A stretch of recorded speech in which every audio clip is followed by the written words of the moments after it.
Well, hello and welcome to another episode of A Curiously Good Podcast. I'm Noah J. Matthews, and today, author and director Brad Pauquette is joining me to discuss the question, how do we approach book-to-film adaptations? Is the book really always better? Today's episode is brought to you by Lawless, a gritty sci-fi western anthology inspired by the biblical book of Judges. Let's dive in. This isn't your granddad's Christian fiction. It's time to find and celebrate the good stuff. The kingdom writers who are breaking boundaries and eating stereotypes for breakfast. It's time to show the world what a new generation of Christian writers has to offer. It's time to show them something curiously good. There's curiously good kingdom literature all around us. Some of it old, some of it being written as we speak. Welcome to a kingdom-minded conversation for readers. Let's talk about the good, the bad, the holy, the profane. And let's have fun while we do it. And we've talked before, like, books and movies are different. They are different. Like, the movie should be different from the book. Right. So that's just, like, that's a ridiculous complaint that people have that are like, it wasn't like the book. Well, it can't be. Like, no kidding. It's a completely different art form. Right. But I think a really good example of what you're talking about is Charlie and the Chocolate Factory. Yeah. So, Roald Dahl wrote this story probably in the 40s, Charlie and the Chocolate Factory. Yeah. We all know it. But there have been, 3 that I can think of adaptations of Willy Wonka, right? Yeah. And they're all incredibly different. Like, yes. Gene Wilder's Willy Wonka is, like, sort of goofy, right? Yeah. And there's a lot of, like, slapstick comedy involved there. And he's just such an incredible, funny actor. He brings that, like, really, like, almost a lighthearted goofiness to it. Mm-hmm. And then you have, like, Johnny Depp doing Willy Wonka in the early 2000s. Yes. And it's, like, super dark. And which is a little bit more the tone of the book. Yeah, which matches the book a little bit better. But again, it's like it's not the book there either. Right, Each one is like some filmmaker's version of that. And then there's a third one with Timothée Chalamet that I've not seen. Oh, I have seen that one, Wonka. It's like the backstory of Willy Wonka, of how he came to be. Okay. And that one is very lighthearted, whimsical, musical. It's definitely musical. Like, it looks like they made like just from a visual standpoint, it looks like they constructed like stage play, basically areas for them to do the song and dance, and then CG'd out, filled in all the backgrounds. Like, it's all CG. Even all the dogs are CG. There's not a single real dog in the whole movie. Weird. Yeah. But it's interesting because it's like, it captures like the whimsy, but it doesn't make him very dark. It makes him like a little like quirky and different, and like he doesn't get society, if I remember right, and then they pit him up against all the other like Slugsworth and all those. Mm-hmm. We get they're like the big antagonists, and they're just all like this weird corrupt chocolate mafia that like he's accidentally up against. Right. And so should we be upset because there are 3 different adaptations of this idea? Like, no, not at all, because each one different director, different actors. Right. Like you said, it's unfair for us to expect that they would perform what we saw in our head. Right. Because like everybody because since it's a book, we're bringing half, all the imagination, and half of the life experience is going to sculpt so much how we imagine it, how it comes to life in our mind. Yeah, exactly. I mean, just like if you're reading a book and it says, well, they went and sat down in the living room, and there's no description of the living room. Well, where are you getting the living room? It probably looks like the living room that from the house you grew up in, or the house you live in now, right? Like, that's the first place that you go to for a living room. Right. And we each bring something different to that story. Right. So yeah, it's completely unreasonable to expect that it would be exactly the same. And one thing that's interesting that I think with like, if they do make some substantial or pull out things very differently, like the best example that comes to mind is Narnia. Mm-hmm. So the first Narnia book is very much like the movie. Like, there's some differences, but it's pretty much just like the book. Yeah. Though they update some of the dialogue, and they change the White Witch a lot, and they, so there's differences. So it's like that art. It feels like that artist's vision when they read the book. Sure. But then, and I'm gonna get so much hate for this, Do it. Then we have Prince Caspian, which has a lot of the key events and characters from the book, but is totally different. In the book, Prince Caspian, he's like this blonde, curly-haired, just like a kid who has no idea what he's doing. And so Peter comes in and he's like, "Oh, I'm gonna be your big brother and like help you figure this out." It's like what mainly the story is about. And then there's like some faith elements where like Lucy can see Aslan and everybody else can't. Mm-hmm. And in the movie, what they did is they leaned into the faith element really, really heavy and made that what it was all about. So like in the movie, you have Lucy, can see Aslan and everybody can't. And Peter's like, "Well, I'm coming back and I was a king before, and so I want to do this again." And so it goes much more into him trying to do this in his own strength. He's like, I think I can figure it out. I think I've got a better plan. And then it turns out that he's wrong. Right. And where we have this giant scene that a lot of people didn't like, where they like try to invade the castle, and that was all Peter's idea, and it fails horribly. And then Aslan comes and kind of corrects him for it. And I thought that was super, super valuable because it brought this theme that was just like here and there in the book, and it made it front and center in the movie. It also made the movie into, sort of a different feel instead of like sort of just like a sweet, not exactly random events, but, kind of shallower kids book into a sort of deeper teen movie where it's like a real coming of age story. You are going to get hate for that because you Yes. just said that it's a shallow kids book. I'm sorry, The guys. beloved Narnia series. I know. Over the line, Noah. I know. Well, I think one of the things we have to consider is how much longer books are than movies, right? Yes. Like, I mean, a minimum novel word count is 50,000 words, Right. which is like probably a 4-hour reading experience. Right. For most people, like 3 to 4 hours. And most books are longer than that. So you might Right. spend, 4 to 10 hours with a book. Right. And a movie is only 2 hours long. So like, you Right. just can't fit the same amount of stuff. Right. But what I think is exciting in that regard is the advent of like high production value series.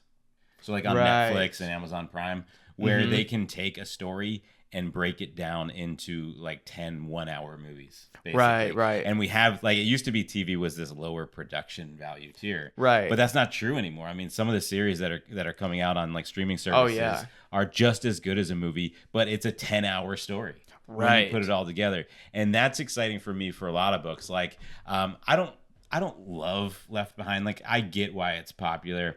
It's a fine book, but the book is a lot better than any movie adaptation I've seen of it. Okay, yeah, I've heard only horrible things about the movie adaptations. And I think that is a perfect candidate to be like a 10-episode series Right. on, Netflix or Amazon Prime or what iTunes TV or whatever the Apple Right. TV, I guess, whatever it is. And so that excites me that we could start to get more books turned into this series or the length of content that they Right. deserve to justify the original story. Right. Which also helps avoid something like a complaint about TV that I've thought about that I got from a Quentin Tarantino interview, which is basically like TV is by nature like usually just about, it's an episodic story of Right.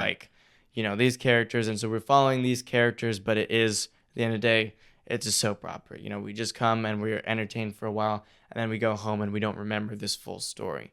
But if you adapt a book into a TV series, then you have a very solid story that, makes sense in the way that it's paced. And then you are not one for one, but you're moving that into a medium where you're preserving that plot and the same general amount of character development. Yeah.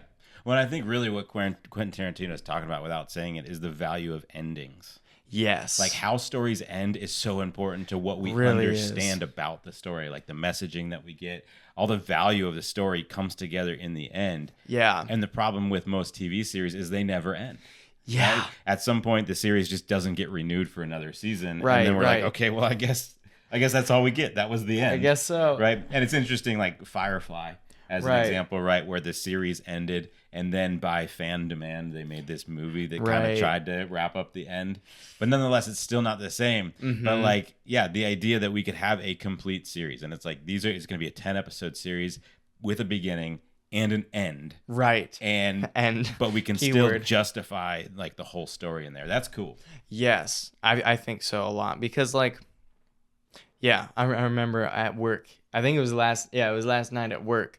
One of the people were talking about like they're getting really into watching The Walking Dead right now, and then I was like, okay, how many seasons is that? And she said, I think 13. And I about had a heart attack. Yeah, I'm like, I can't like that's so long. right. And it's like, how could you ever remember everything? And like you said, so much of the themes and the reason why we tell the story comes out in the ending. Is it matters so much of how the pieces come together or don't that impacts our view of the themes, the characters, the world around us. Yeah, and I think it's so valuable when producers have an end to their season. Like Yeah. that's a classy move. Mhm. Like let's not just like wait until this peters out and can't be renewed Right. anymore. Like let's choose a time that the story would naturally end. Like Breaking Bad is a good example of that. Okay. Not an example I'd necessarily recommend that everybody go out and watch, but it was cool. I don't remember exactly how many seasons, but it's like 4 seasons maybe. Right. And there is a story, and it is episodic. You know, it just kind of goes on with each season. Mhm. But then they decided at some point, like, let's put this to bed. Let's wrap this up. Yeah. And they did a really good job of completing the story at that time. Right. Which makes it that much more beloved, even though I'm sure there are plenty of, people out there who are like, man, I wish there was another season of Yeah. Breaking Bad. But that comes back to, and we were talking about Narnia earlier, a C.S. Lewis quote where Lewis said in response to people getting all of these letters where they're like, when's the next Narnia book coming out? He said, better to end while people are still asking for more than to keep going until they're exhausted. Yeah. Well, that's what I always tell writers is like, sometimes the feedback you get is I wanted more. Well, the opposite of I wanted more is I wanted less. Mhm. So you choose. Do you want I want more or do you want less? The other thing that ending the series does is it presents the opportunity for spin-off series. Right. Like Better Call Saul, for instance, is a spin-off of Breaking Bad. Okay, I've heard of that. And if they hadn't stopped, if they hadn't finished the series, Right. there would be no opportunity for that whatsoever. Right, because then there's no more demand for, well, what about this and what about Right. that? Because we're just trying to keep up with the main thing. Exactly. And so like for people that are like, oh, I want more of that. I wish there was more. Well, there is more, but it has its own vibe. And, Right. it has a brand new story, a new character that has to figure out who they want to be and all that. And I actually think about this from the perspective of actors. Okay. Like sometimes you look at an actor who makes a TV show for like 10 years. Right. And I almost think like, is that how you want to spend your life? You're like, did you know you were signing up for like a lifetime of this TV show when you started? Right. And another criticism that I hear of film adaptations a lot that I think is unwarranted Yeah. is there's sort of this cliche that the book was better than the movie. It's not true. It's just not true, right? And like I see these threads on like discussion groups or forums or whatever. Yeah. People are like, name a movie that's better than the book. And like there's so many, Yeah. right? I mean, everything from like Cloudy with a Chance of Meatballs, right? Like so many Yeah. kids' books would have made terrible movies Yeah. if they stuck to the original concept. Cloudy with the Chance of Meatballs is like it's an interesting book. It's fun. It's a cute little children's book. But yeah, it would never make for a good movie. I don't even think there's really a plot to the book. No, It's it's been a while just since I've read it. a picture book of like, welcome to Swallow Falls and food falls from the sky and here's all these cute pictures about it. It's Yeah. basically what it is. And the filmmakers were brilliant enough to say, "Oh, look, this is a great idea for a place that would look like that." And so we can see some Easter eggs from the book, but then they can just tell their own story set in this place. Yeah, exactly. And I think there's a lot more examples like that really, let's be grateful Yeah. that the film was first of all different from the book and actually probably better, really. Yeah, because again, it's a different medium, and there's different things that it communicates in a different way with us. Like there are ways that a book can hit you in a way that's different from a movie, and vice versa.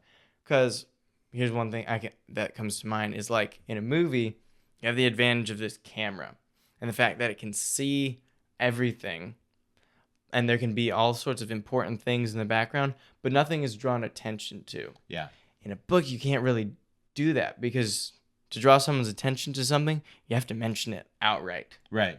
Whereas in a movie, you can have something in the background, and if they notice it, great, and if they don't, no loss. Yeah.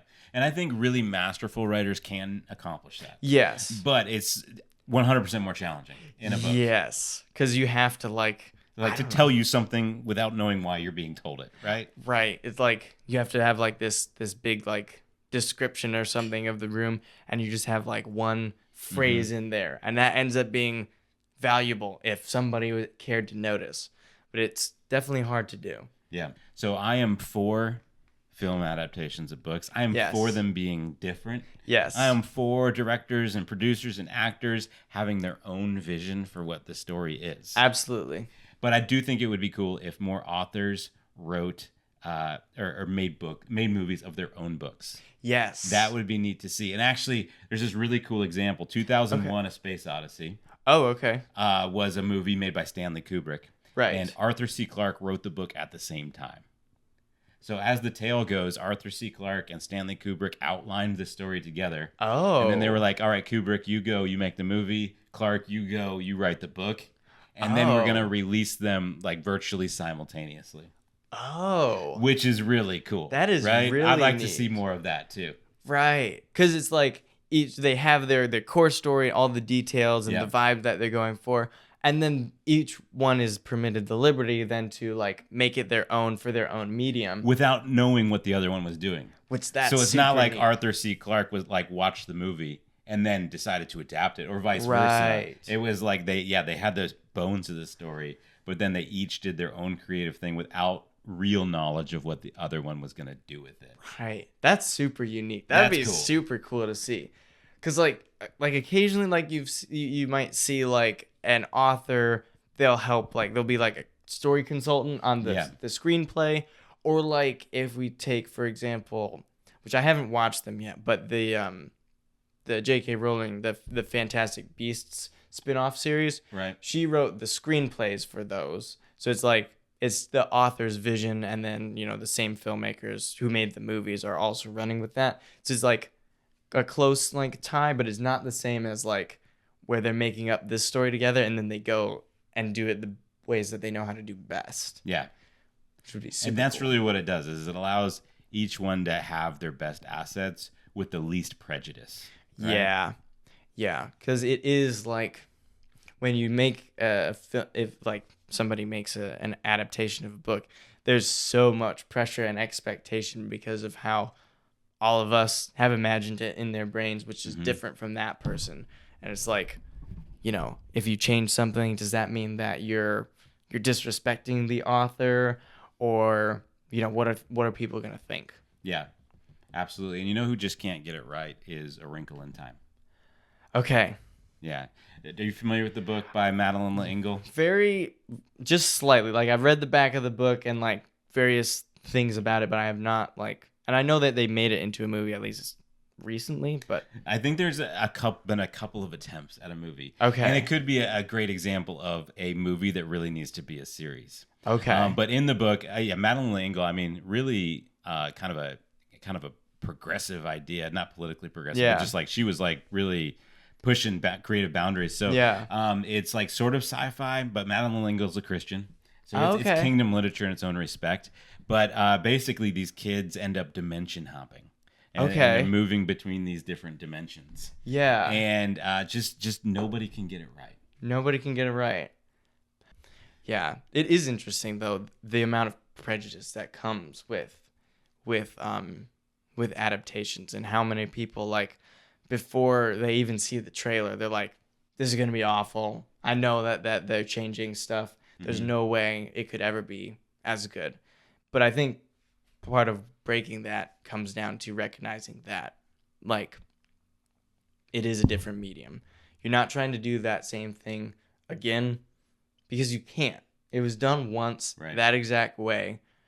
And so moving it to a different medium is a change already. It's a huge change. Mm-hmm. And I don't think everybody realizes that your imagination as you read a book is not the same thing as a movie. They're not one-to-one equivalents. Right. Even though they're similar, they both involve images. They're not the same medium. Yeah. It's like, do you ever try to draw a picture of something you see in your head? Never the same. I mean, I know some people can do that, but for most of us, it doesn't work, right? Because we're imagining a concept, an object in our head. Yeah. But we actually don't see it in a two-dimensional fashion. Like we Right. kind of think we see it that way, but when it comes down to it, we're just not. Right.